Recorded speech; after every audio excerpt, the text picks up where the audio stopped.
법륜 스님은 이런 말을 했습니다. 순서가 뒤바뀌었다는 겁니다. 이유가 있어서 태어난 것이 아니고 태어났기 때문에 이유가 생긴 거란 얘기죠. 창세기 성경 공부를 하다가 이런 질문을 받았습니다. 하나님은 신이신데 피곤하지 않으셨을 텐데 굳이 쉴 필요가 있으셨을까요?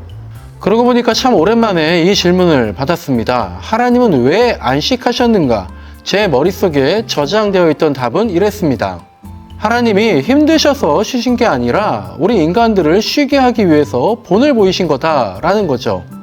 이것은 틀린 답은 아닙니다. 답이 틀리지는 않았습니다. 그러나 질문이 잘못된 것 같습니다. 하나님의 안식을 생각할 때의 바른 접근 방법은 하나님은 왜 안식하셨는가를 질문하는 것이 아니라 하나님의 안식 사건을 성경의 저자들은 왜 기록하였는가로 접근해야 됩니다. 그러면 같은 답이라도 좀 더 고개가 끄덕여지는 것 같습니다. 창세기를 비롯한 모세오경은 이스라엘 민족이 자신들의 정체성을 찾기 위해 쓴 성경입니다. 이 구약 성경이 수집을 넘어서 정리와 편집, 탈고를 마친 시기는 이스라엘 민족이 바벨론 포로 생활을 마치고 다시 예루살렘으로 돌아오고 난 이후입니다. 그리고 그 모세오경의 핵심은 우리 민족이 지금 이렇게 멸망한 이유는 무엇인가?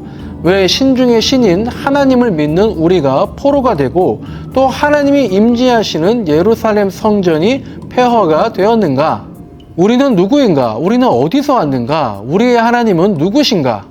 하나님이 천지를 창조하셨을 때 우리는 어떤 존재였는가? 그런데 왜 죄를 짓고 타락했는가? 우리는 무엇을 지켜야 하고 어떻게 다시 회복되는가? 이 질문, 이스라엘 민족의 아이덴티티에 관한 질문, 무엇을 지켜야 하는가에 대한 질문의 답을 모세오경이라는 율법서에 기록한 겁니다. 그 중 하나이면서 가장 중요한 키워드 중에 하나가 안식, 쉼, 해방, 자유, 그리고 할례와 같은 것들입니다. 왜냐하면 그들이 포로 생활을 하게 됐는데 역사를 정리하며 돌아보니까 예전에 애굽에서도 노예 생활을 했던 적이 있었던 겁니다. 그때에도 자유가 없었고 쉴 수가 없었고 억압이 있던 때였는데 그때에도 하나님께서 출애굽을 통해서 자유와 회복을 주셨다는 거죠. 애굽에서의 노예 생활과 바벨론에서의 포로 생활이 상황도 비슷하고 또 그 결과도 비슷합니다. 그래서 바벨론 포로에서 돌아온 사건을 학자들은 제2의 출애굽이다 라고 하는 거죠. 두 시기 모두 억압이 있었고 쉼은 없었습니다. 그런데 태초에는 그렇지 않았습니다. 에덴 동산에도 노동은 있었으나 노동의 고통은 없었다는 것을 기억하게 되는 거죠.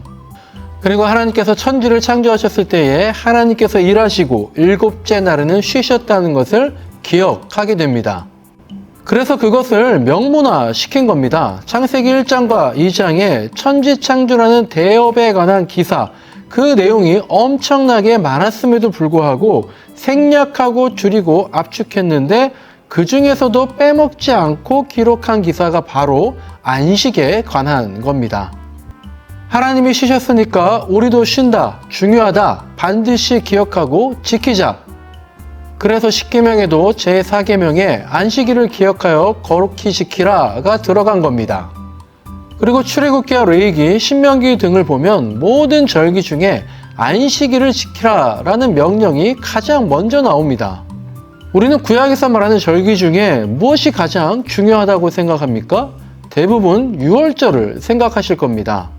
그러나 구약을 보면 절기를 지키라는 말씀 중에 90%가량 이상은 안식일을 기억하여 지키라는, 우리는 일주일에 한 번씩 돌아오니까 절기라고 생각하지도 않는 그 절기가 항상 가장 먼저 언급될 정도로 성경의 저자들은 안식하는 것을 굉장히 중요한 계명으로 삼았고, 그래서 신약에서 예수님께서 안식일을 어기셨을 때 유대인들은 그를 어떻게 죽일지 의논했다고 할 정도로 안식일은 반드시 철저히 꼭 지켜야 했던 절기였던 거죠. 할례도 마찬가지입니다. 모세가 미디안 광야에서 애굽으로 돌아갈 때에 아들에게 할례를 시키지 않았다고 죽을 뻔하였다가 피난편이다 라는 얘기를 들은 적이 있습니다. 그런데 이것도 질문을 다시 해야 합니다. 왜 그런가요가 아니라 왜 기록했을까요? 라는 거죠. 이에 대해서는 창세기의 두 번째 영상에서 다루도록 하겠습니다. 하나님은 왜 안식하셨을까? 질문을 바꿔보자고 했습니다. 답은 비슷합니다. 그러나 접근법을 달리할 때, 즉 하나님의 안식을 성경의 저자들은 왜 기록하였을까를 고민할 때에 조금 더 이해의 영역이 넓어질 겁니다. 나는 왜 태어났는가를 질문하면 답을 찾기가 어렵습니다. 법륜 스님은 이런 말을 했습니다. 순서가 뒤바뀌었다는 겁니다. 이유가 있어서 태어난 것이 아니고 태어났기 때문에 이유가 생긴 거란 얘기죠. 그러니 왜 태어났을까를 고민하지 말고 어떻게 살까를 고민해야 한다는 겁니다. 하나님은 왜 쉬셨는가는 이유를 찾기 어려운 질문입니다. 이유가 있어서 쉬신 게 아니라 쉬셨기 때문에 이유가 생긴 것으로 생각해 봅시다.